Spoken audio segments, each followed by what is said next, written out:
Bonjour à tous, aujourd'hui on se retrouve pour un nouveau concept de vidéo puisqu'en fait on va s'intéresser à des éléments qu'on connaît pas ou peu sur la saga Harry Potter. Et donc voici le premier épisode sur 5 choses que vous ne saviez pas sur Serpentard.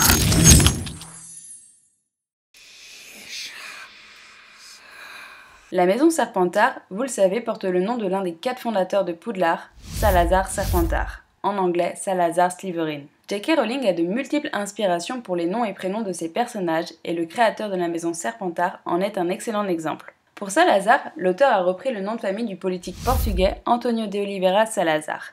Et en fait, c'est un politique qui a souvent été qualifié de dictateur. Rowling le qualifie de la sorte en tout cas. Donc vous rendez-vous compte, avec seulement le prénom de certains personnages, on peut déjà avoir une idée de leur personnalité. Le nom de famille Slytherin, Serpentard en anglais, est une création de l'auteur. Pour ce faire, elle a mélangé les mots sly et sliver. Le mot sly signifie rusé, futé ou malin selon le contexte, et ce sont les caractéristiques principales d'un élève envoyé à Serpentard. Le mot sliver, lui, veut dire ramper. Ce mode de déplacement est entre autres celui du serpent, et on le sait tous, l'emblème de la maison Serpentard est un serpent. D'ailleurs, Jean-François Ménard, qui a traduit les Harry Potter en français, a directement glissé le mot serpent dans le nom de la maison créée par Salazar.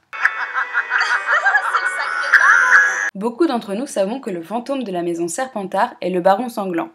Mais vous êtes-vous déjà demandé comment est-il mort?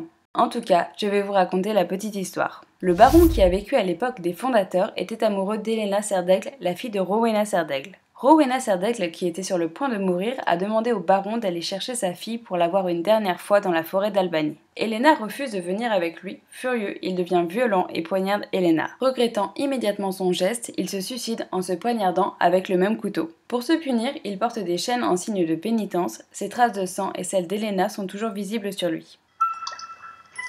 Par la barbe de Merlin! L'extrait précédent n'est pas seulement un clin d'œil au plus grand sorcier de tous les temps. Merlin l'Enchanteur. Et oui, Merlin faisait aussi partie du monde magique de J.K. Rowling. Il a étudié à Poudlard et a été envoyé dans la maison Serpentard. Dans le monde magique, il est reconnu en tant que le plus célèbre des sorciers de son époque. Une décoration lui rend hommage, l'Ordre de Merlin.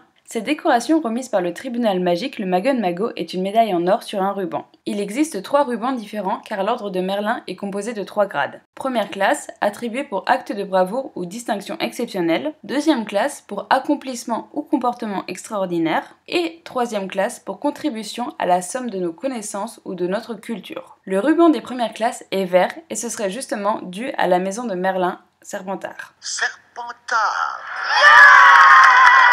Les sabliers de Poudlard m'ont toujours fasciné. Installés à l'entrée de la grande salle, ces sabliers magiques permettent de compter les points de chaque maison. Bon, ça vous le saviez. Mais saviez-vous que les pierres de chaque sablier sont des pierres précieuses? Il existe 4 pierres précieuses, et ça tombe bien car il y a 4 maisons. Les pierres de la maison Serpentard sont des émeraudes.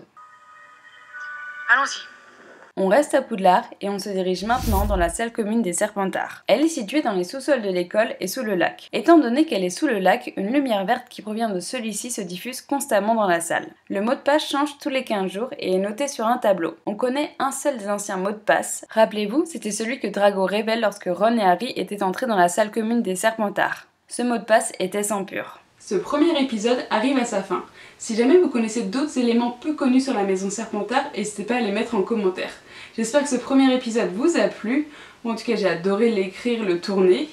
Si jamais justement ça vous a plu, n'hésitez pas à liker la vidéo ou à la partager. Moi, je vous dis à très bientôt. Et puis, je vais aller éteindre mes bougies avant de faire brûler mon appartement. À bientôt, ciao!